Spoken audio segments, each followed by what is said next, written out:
Welcome to the Ganisuresh video. Last ನೋಡಿ ಒಂದೊಂದು like share subscribe ಮಾಡ್ಕೊಳ್ಳಿ. ಇವತ್ತಿನ ಐ ಇಂಟೆನ್ಷನ್ ರಿವ್ಯೂ ಮ್ಯಾಚ್ಗೆ ಮೇನ್ ಗುರು ಇದು ನೆಕ್ಸ್ಟ್ ಲೆವೆಲ್ ಮ್ಯಾಚ್ ಇತ್ತು ಅನ್ಬೋದು. ಒಟ್ಟಿನಲ್ಲಿ ಜಿ ಟಿ ಅವರು ಇಲ್ಲಿ ಜಿ ಟಿ ವರ್ಸಸ್ ಮುಂಬೈ ಅಂದಾಗ ನನ್ನ ಪ್ರಕಾರ ಜಿ ಟಿ ಗೆಲ್ತಾರೆ ಅಂತ ನಾನಂತೂ ಅಂದ್ಕೊಂಡಿರಲಿಲ್ಲ. ಒಟ್ಟಿನಲ್ಲಿ ಇದು ನೆಕ್ಸ್ಟ್ ಲೆವೆಲ್ ಮ್ಯಾಚ್ ಅಂತೂ ಇತ್ತು ಅನ್ಬೋದು. ಒಟ್ಟಿನಲ್ಲಿ ಇಲ್ಲಿ ಮ್ಯಾಚ್ ರಿವ್ಯೂ ನೋಡೋದಾದರೆ ಒಟ್ಟಿನಲ್ಲಿ ಜಿ ಟಿ ಅವರು ಟಾಸ್ ಗೆದ್ದುಬಿಟ್ಟು ಬೌಲಿಂಗ್ ಆಯ್ಕೆ ಮಾಡಿಕೊಂಡ್ರು. ಒಟ್ಟಿನಲ್ಲಿ ಒಂದೊಳ್ಳೆ ಪಾರ್ಟ್ನರ್ಶಿಪ್ ಏನು ಬರಲಿಲ್ಲ ಅನ್ಬೋದು. ಒಟ್ಟಿನಲ್ಲಿ ಇಲ್ಲಿ ರಿಯಾನ್ ಟೆಂಕ್ಸನ್ ಆಗಲಿ ಒಟ್ಟಿನಲ್ಲಿ ರೋಹಿತ್ ಶರ್ಮಾ ಆಗಲಿ ಅಂತ ಹೇಳ್ಕೊಳ್ಳೋ ಪಾರ್ಟ್ನರ್ಶಿಪ್ ಏನು ಬರಲಿಲ್ಲ. ಬೇಗನೆ ಪವರ್ ಪ್ಲೇಯಲ್ಲಿ ಔಟ್ ಆದರು.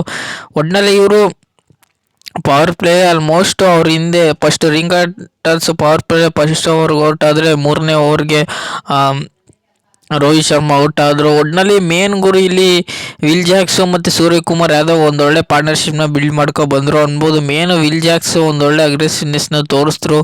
ಒಟ್ಟಿನಲ್ಲಿ 35 ಬಾಲ್ಗೆ 53 ರನ್ ಹೊಡೆದ್ರು, 24 ಬಾಲ್ಗೆ 35 ರನ್ ಹೊಡೆದ್ರು. ಒಟ್ಟಿನಲ್ಲಿ ಮೇನ್ ಗುರು ಇಲ್ಲಿ ವಿಲ್ ಜಾಕ್ಸು ಮತ್ತು ಸೂರ್ಯಕುಮಾರ್ ಯಾದವ್ ಒಂದೊಳ್ಳೆ ಪಾರ್ಟ್ನರ್ಶಿಪ್ನ ತೋರಿಸ್ರು. ಅದರಿಂದನೇ ಇಷ್ಟು ದೊಡ್ಡ ಸ್ಕೋರ್ ಮೊತ್ತನ ಮಾಡೋಕ್ಕಾಯ್ತು ಅನ್ಬೋದು.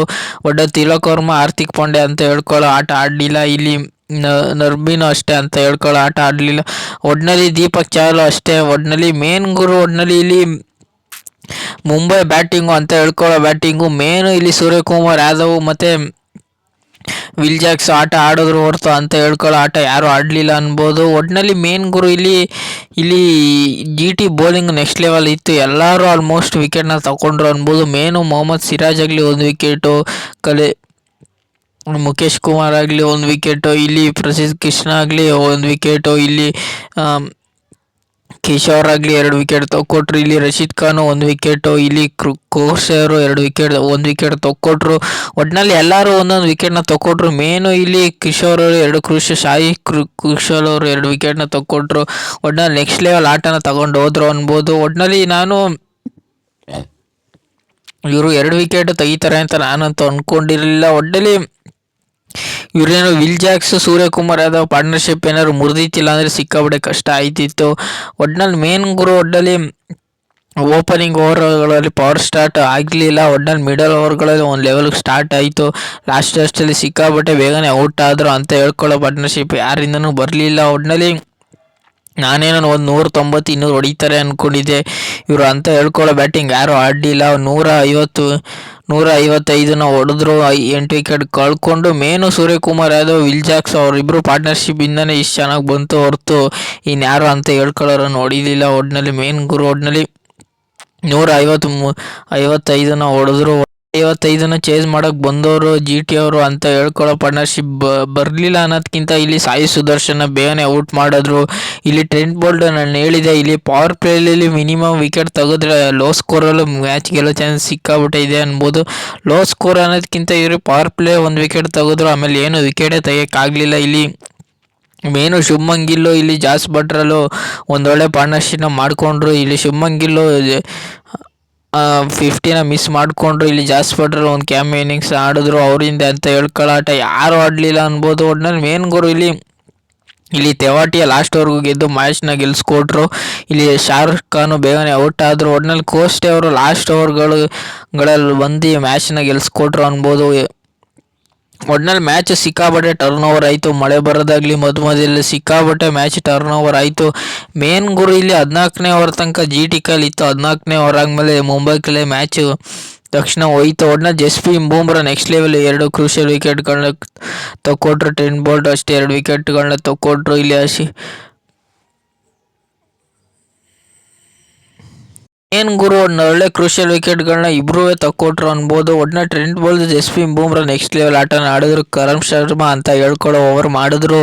ಒಟ್ಟಿನಲ್ಲಿ ಹಾರ್ದಿಕ್ ಪಾಂಡ್ಯ ಫುಲ್ ಓವರೇ ಮಾಡಲಿಲ್ಲ ಅನ್ಬೋದು. ಒಟ್ಟಿನಲ್ಲಿ ವಿಲ್ ಜಾಕ್ಸ್ ಅಷ್ಟೇ. ಇಲ್ಲಿ ಅಕ್ಷಯ್ ಕುಮಾರ್ನ ನೆಕ್ಸ್ಟ್ ಲೆವೆಲ್ ಆಟನ ಕ್ರೂಷಿಯಲ್ 2 ವಿಕೆಟ್ಗಳನ್ನ ತಗೊಟ್ರು. ಒಟ್ಟಿನಲ್ಲಿ ದೀಪಕ್ ಚಾಹಲ್ ಸಿಕ್ಕಾಬಿಟ್ಟೆ ಎಕ್ಸ್ಪೆನ್ಸಿವ್ ಆದರೆ ಎಲ್ಲರಿಗಿಂತ ಅವ್ರಿಗೆ ಕೊಡೋ ಬದಲು ಓವರ್ನ ಲಾಸ್ಟ್ ಓವರ್ಗೆ ನನ್ನ ಪ್ರಕಾರ ಇಲ್ಲಿ ಜಸ್ಪ್ರೀತ್ ಬೂಮ್ರಾಗರ್ ಕೊಡಬೇಕಿತ್ತು. ಇಲ್ಲಿ ಹಾರ್ದಿಕ್ ಪಾಂಡ್ಯನೇ ಮಾಡಬೇಕಿತ್ತು. ಕ್ಯಾಪ್ಟನ್ಸಿನ ತುಂಬ ಚೆನ್ನಾಗಿ ಮಾಡ್ಕೊಂಡು ಹೋದ್ರು. ಒಟ್ಟಿನಲ್ಲಿ ಈ ಇಂಟೆನ್ಷನ್ ಮ್ಯಾಚ್ ಅಂತೂ ನೆಕ್ಸ್ಟ್ ಲೆವೆಲ್ ಆಗಿತ್ತು ಅನ್ಬೋದು.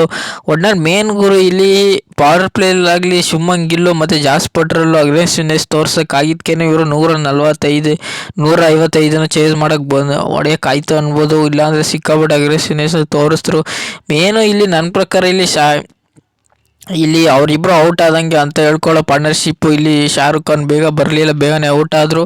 ಮತ್ತು ಅವರಿಬ್ಬರ ಜೊತೆ ಇಲ್ಲಿ ತೆವಾಟಿ ಎಲ್ಲರ ಜೊತೆನೂ ಒಂದೊಳ್ಳೆ ಪಾರ್ಟ್ನರ್ಶಿಪ್ನ ಮಾಡ್ಕೊಂಡು ಹೋದ್ರು. ಅದರಿಂದ ಮ್ಯಾಚ್ ಸಿಕ್ಕಾಪಟ್ಟೆ ಟರ್ನ್ ಓವರ್ ಆಯಿತು. ಒಟ್ನಲ್ಲಿ ನೆಕ್ಸ್ಟ್ ಲೆವೆಲ್ ಮ್ಯಾಚ್ ಇತ್ತು ಅನ್ಬೋದು. ಮೇನ್ ಗುರು ಇಲ್ಲಿ ಇವ್ರು ಏನಾರು ತೆವಾಟಿ ಏನಾರು ಔಟ್ ಮಾಡಿದರೆ ಇಲ್ಲ ನೋ ಬಾಲ್ ಹಾಕ್ತೇನೆ ಇವರು ಮ್ಯಾಚ್ನ ಗೆಲ್ಸ್ಕೋಬೋದಿತ್ತು. ನೋ ಬಾಲ್ ಹಾಕಿತ್ತೆ ಸಿಕ್ಕಾಪಟ್ಟೆ ತೀರಾ ಕ್ರೂಷಲ್ ಆಯಿತು. ರಶೀದ್ ಖಾನು ಬೇಗನೆ ಔಟ್ ಆದರು. ಅವರು ಅಂತ ಹೇಳ್ಕೊಳ್ಳೋ ಆಟ ಆಡಲಿಲ್ಲ. ಮೇನ್ ಗುರು ಇಲ್ಲಿ ರಿಕಂಟನ್ಸ್ ಸಿಕ್ಕಾಪಟ್ಟೆ ಮ್ಯಾಚ್ಗಳನ್ನ ಟರ್ನ್ ಓವರ್ ಮಾಡಿದ್ರು. ಅವರು ಎಕ್ಸ್ ಮುಂಬೈ ಪ್ಲೇಯರ್ ಬೇರೆ, ಅವ್ರು ಹೆಂಗೆ ಆಡ್ತಾರೆ ಅಂತ ಗೊತ್ತಿತ್ತು. ಅದರಿಂದನೇ ಮ್ಯಾಚ್ ಸಿಕ್ಕಾಪಟ್ಟೆ ಟರ್ನ್ ಓವರ್ ಆಯ್ತಾ ಅನ್ನೋದಕ್ಕಿಂತ ಸಿಕ್ಕಾಪಟ್ಟೆ ಎಕ್ಸ್ಪೆನ್ಸಿವ್ ಆದರು. ಇವರು 3 ನೋ ಬಾಲ್ ಆದರೂ ಅದೇ ಮ್ಯಾಚ್ ಸಿಕ್ಕಾಪಟ್ಟೆ ಟರ್ನ್ ಓವರ್ ಆಯಿತು. ಇವರು ಸಿಕ್ಕಾಪಟ್ಟೆ ಕ್ಯಾಚ್ಗಳು ಬಿಡೋದಾಗಲಿ, ಮುಂಬೈ ಅವರು ತುಂಬ ಚೆನ್ನಾಗಿ ಫೀಲ್ಡಿಂಗ್ಗಳಾಗಲಿ ಕ್ಯಾಚ್ಗಳಾಗಲಿ ಒಟ್ಟಿನಲ್ಲಿ ಚೆನ್ನಾಗಿ ಮಾಡಿದ್ರು. ಲಾಸ್ಟ್ ಓವರ್ ತನಕ ಮ್ಯಾಚ್ನ ತೊಗೊಂಡೋದ್ರು. ಅದರಿಂದನೇ ಮ್ಯಾಚು ಸಿಕ್ಕಾಪಟ್ಟೆ ಟರ್ನ್ ಓವರ್ ಆಯಿತು. ಮೇನ್ ಗುರು ಒಟ್ಟಿನಲ್ಲಿ ಲಾಸ್ಟ್ ಓವರ್ ತನಕ ಲಾಸ್ಟ್ ಓವರಲ್ಲಿ ಒಂದು 6 ಒಂದು 4 ಆಮೇಲೆ ಒಂದು ನೋ ಬಾಲು ಒಂದು ವಿಕೆಟು ರಿಕಟನ್ಸ್ದು ಅದೆಲ್ಲ ಮ್ಯಾಚ್ ಸಿಕ್ಕಾಪಟ್ಟೆ ಟರ್ನ್ ಓವರ್ ಆಯಿತು. ಒಟ್ಟಿನಲ್ಲಿ ಲಾಸ್ಟ್ ಓವರಲ್ಲಿ ದೀಪಕ್ ಚಾಲ್ಗೆ ಏನಾದ್ರು ಕೊಟ್ಟಿದ್ದಿಲ್ಲ ಅಂದರೆ ಜಸ್ವಿನ್ ಬೂಮ್ರಾ ಅಟ್ಲೀಸ್ಟ್ ಹಾರ್ದಿಕ್ ಪಾಂಡ್ಯ ಇಲ್ಲ ಟ್ರೆಂಟ್ ಬೋಲ್ಟ್ ಕೊಡಬೇಕಿತ್ತು. ಇವರು ಹಾರ್ದಿಕ್ ಪಾಂಡ್ಯರು ಸಿಕ್ಕಾಪಟ್ಟೆ ಮ್ಯಾಚ್ನ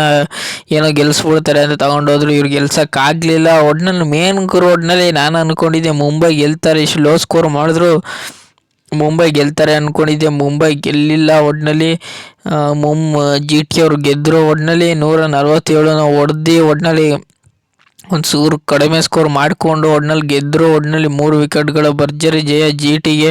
ಒಟ್ಟಿನಲ್ಲಿ ಟೇಬಲ್ ಟಾಪಲ್ಲಿ ಸಿಕ್ಕಾಪಟ್ಟೆ ಐ ಎಂಡಲ್ಲಿ ಅವರೇ. ಒಟ್ಟಿನಲ್ಲಿ GT ಅವರು ಒಟ್ಟಿನಲ್ಲಿ ಮೇನ್ ಊರಿಗೆ ಟೇಬಲ್ ಟಾಪ್ ವಿಚಾರದಲ್ಲಿ ನೋಡಿದ್ರೆ ಒಟ್ಟಿನಲ್ಲಿ ಟೇಬಲ್ ಟಾಪ್ ವಿಚಾರದಲ್ಲಿ ಒಟ್ಟಿನಲ್ಲಿ ನೆಕ್ಸ್ಟ್ ಲೆವೆಲ್ ಆಟನ ತಗೊಂಡೋದ್ರು ಅನ್ಬೋದು. ಒಟ್ಟಿನಲ್ಲಿ ಇಲ್ಲಿ ಟಾಪಲ್ಲಿ ಗೆದ್ದರು. ಒಟ್ಟಿನಲ್ಲಿ ಟೇಬಲ್ ಟಾಪಲ್ಲೂ ಗೆದ್ದರು, ಮ್ಯಾಚಲ್ಲೂ ಗೆದ್ದರು ಮುಂಬೈ ವಿರುದ್ಧ. ಒಟ್ಟಿನಲ್ಲಿ GT ಅವರು ಒಟ್ಟಿನಲ್ಲಿ ಈಗ ಟೇಬಲ್ ಟಾಪಲ್ಲಿ ಇದ್ದಾರೆ, 16 ಪಾಯಿಂಟ್ ತಗೊಂಡು. RCB ಅವರು 2ನೇ ಪಾಯಿಂಟಲ್ಲಿ ಇದ್ದಾರೆ, 16 ಪಾಯಿಂಟ್ ತಗೊಂಡು. ಪಂಜಾಬ್ ಅವರು 15 ಪಾಯಿಂಟಲ್ಲಿ ಇದ್ದಾರೆ, ಒಟ್ಟಿನಲ್ಲಿ 14 ಪಾಯಿಂಟ್ ತಗೊಂಡು. ಈಗ ಮುಂಬೈ ಅವರು 4ನೇ ಪಾಯಿಂಟಲ್ಲಿ ಇದ್ದಾರೆ. ಒಟ್ಟಿನಲ್ಲಿ DC ಅವರು 13ನೇ ಪಾಯಿಂಟಲ್ಲಿ ಅವರೇ. ಇಲ್ಲಿ ಸಿಕ್ಕಾಪಟ್ಟೆ ಇಲ್ಲಿ ಕ್ರೂಷಿಯಲ್ ಆಗಿರೋದು LSG ಮತ್ತು KKR ಸಿಕ್ಕಾಪಟ್ಟೆ ಮ್ಯಾಚ್ಗಳು. ಅವ್ರು ಎಲ್ಲ ಮ್ಯಾಚು ಗೆದ್ದರೆ ಕ್ವಾಲಿಫೈ ಆಗೋ ಚಾನ್ಸ್ ಸಿಕ್ಕಾಪಟ್ಟೆ ಇದೆ. ಅವರು ಎಲ್ಲ ಮ್ಯಾಚ್ನ ಸೋತ್ಕೊಂಡ್ಬಂದರೆ ಗೆಲ್ಲೋ ಚಾನ್ಸ್ ಸಿಕ್ಕಾಪಟ್ಟೆ ಕಡಿಮೆ. ಇಲ್ಲಿ ಅಫಿಷಿಯಲ್ ಆಗಿ ನನ್ನ ಪ್ರಕಾರ ಹೋಗಿರೋದಂದರೆ ಇಲ್ಲಿ SRH, RR, CSK ಇರೋ ಮ್ಯಾಚ್ನ ಗೆಲ್ಲಬೇಕು ಹೊರತು ಇವರು ಗೆದ್ದರು ಏನೂ ಮ್ಯಾಟ್ರ್ ಆಗಲ್ಲ, ಸೋತರು ಏನೂ ಮ್ಯಾಟ್ರ್ ಆಗಲ್ಲ ಹೊರತು. ಒಟ್ಟಿನಲ್ಲಿ KKR LSG ಈ ಮ್ಯಾಚ್ಗಳನ್ನ ಬರೋ ಮ್ಯಾಚ್ಗಳಿಗೆ ಅವರು ಗೆಲ್ಲೇಬೇಕು, ಇಲ್ಲಾಂದರೆ ಸಿಕ್ಕಾಪಟ್ಟೆ ಕ್ರೂಷಿಯಲ್ ಆಗುತ್ತೆ. ಒಟ್ಟಿನಲ್ಲಿ DCಗೆ ಒಂಚೂರು ಕ್ರೂಷಿಯಲ್ ಆಗೋ ಚಾನ್ಸ್ ಸಿಕ್ಕಾಪಟ್ಟೆ ಇದೆ ಅನ್ಬೋದು. ಒಟ್ಟಿನಲ್ಲಿ ಮೇನ್ ಗುರು ಇಲ್ಲಿ ಕ್ವಾಲಿಫೈ ಅಂದಾಗ ನನ್ನ ಪ್ರಕಾರ GT ಕ್ವಾಲಿಫೈ ಆಗ್ತಾರೆ. ಮುಂಬೈ ಅವರು 100% ಕ್ವಾಲಿಫೈ ಆಗೇ ಆಗ್ತಾರೆ. ಒಟ್ಟಿನಲ್ಲಿ RCB DCಲಿ ಇವರಿಬ್ಬರಲ್ಲಿ ಕ್ವಾಲಿಫೈ ಆಗೋ ಚಾನ್ಸ್ ಸಿಕ್ಕಾಪಟ್ಟೆ RCBಗೆ ಸಿಕ್ಕಾಪಟ್ಟೆ ಇದೆ. DC ಯಾಕೋ ಸಿಕ್ಕಾಪಟ್ಟೆ ಒಂಚೂರು ಕಳಪೆ ಆಗಿ ಆಡ್ತಿದ್ದಾರೆ. ಹೋದ ಮ್ಯಾಚ್ ಅಂತ ಅವರು ಗೆಲ್ಲೋ ಮ್ಯಾಚ್ ಅನ್ನೋದಕ್ಕಿಂತ ಕಡಿಮೆ ಸ್ಕೋರ್ ಇತ್ತು. ಒಟ್ಟಿನಲ್ಲಿ ಅವ್ರು ಗೆಲ್ಲಕ್ಕಾಗಲಿಲ್ಲ. ಒಟ್ಟಿನಲ್ಲಿ ಮೇನ್ ಗುರು ಒಟ್ಟಿನಲ್ಲಿ ಟೋಟಲ್ ಆಗಿ ಇಷ್ಟು ಪಾಯಿಂಟ್ಸ್ಗಳು ಇದೆ, ಎಲ್ಲರ ಹತ್ರನೂ ಇದೆ. ಈ ರಿವ್ಯೂ ನಿಮ್ಗೇನಾದ್ರು ಇಷ್ಟ ಲೈಕ್ ಶೇರ್ ಸಬ್ಸ್ಕ್ರೈಬ್ ಮಾಡ್ಕೊಳ್ಳಿ. ಸುಮಾರು ಜನ ಸಬ್ಸ್ಕ್ರೈಬ್ ಮಾಡದೆ ನೋಡ್ತಿದ್ದಾರೆ ಗುರು, ಬೇಗ ಸಬ್ಸ್ಕ್ರೈಬ್ ಮಾಡ್ಕೊಳ್ಳಿ.